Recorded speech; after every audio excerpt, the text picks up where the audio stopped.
നമുക്ക് അദ്ദിച്ചന്റെ പാവ് കീമ ട്രൈ ചെയ്യാം. ഭയങ്കര ഹൈപ്പിലുള്ള സാധനമാണ്, എങ്ങനെയുണ്ടെന്ന് നോക്കാം അല്ലേ.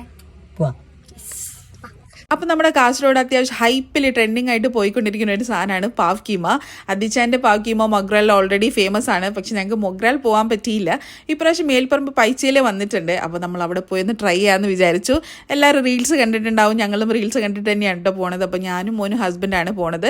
പക്ഷേ കുറച്ച് ലേറ്റായി ഞങ്ങൾ പോകുമ്പോഴത്തേക്കും. ഞങ്ങൾ കോൾ ചെയ്തിട്ടാണ് പോയത് ഉണ്ടോ എന്നുള്ളത്. അപ്പോൾ കുറച്ച് പോർഷൻ ഉണ്ടെന്ന് പറഞ്ഞിരുന്നു.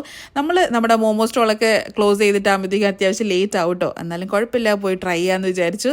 അവിടെ എത്തിയപ്പോഴത്തേക്കും അദ്ദിച്ചാനെ കണ്ടോ, അദ്ദിച്ച പറഞ്ഞു കുറച്ച് ഡ്രൈ ആയിട്ടുണ്ട്, ഇത് നിങ്ങൾ ട്രൈ ചെയ്യുന്നു അല്ല, നാളെ വന്നിട്ട് നിങ്ങൾ ട്രൈ ചെയ്യാം മക്കളെ എന്നൊക്കെ പറഞ്ഞിരുന്നു. അപ്പോൾ നമ്മൾ കുഴപ്പമില്ല, എന്തായാലും നമുക്ക് കഴിക്കാമെന്ന് വിചാരിച്ചു. അങ്ങനെ നമ്മൾ 3 പ്ലേറ്റ് എടുത്തു. ഒരു പ്ലേറ്റിന് 140 ആണ് കേട്ടോ വരുന്നത്.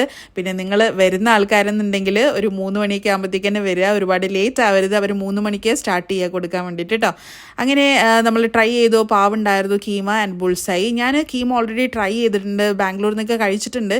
മട്ടൻ കീമയൊക്കെ ട്രൈ ചെയ്തിട്ടുണ്ടായിരുന്നു. പക്ഷേ അവിടേക്ക് എനിക്കൊരു മസാല കുത്തൽ എനിക്ക് നല്ലോണം ഉണ്ടായിരുന്നു. പക്ഷേ ഇത് അങ്ങനെയൊന്നുമില്ല, രസമുണ്ട്. ഇതിൻ്റെ ഹൈലൈറ്റ് എന്നുള്ളത് എനിക്ക് തോന്നുന്നു ബുൾസൈ ആണ്. ആ ബുൾസൈ കുറച്ചും കൂടി ടേസ്റ്റ് അതിന് കൂട്ടുകയാണ് ചെയ്യുന്നത്.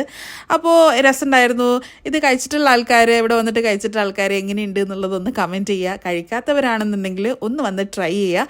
അപ്പോൾ ഞങ്ങൾ കഴിച്ചിട്ട് പോവാണ് കേട്ടോ. അപ്പോൾ അടുത്തൊരു വീഡിയോ ആയിട്ട് വീണ്ടും കാണാം. Keep in touch. ബൈ.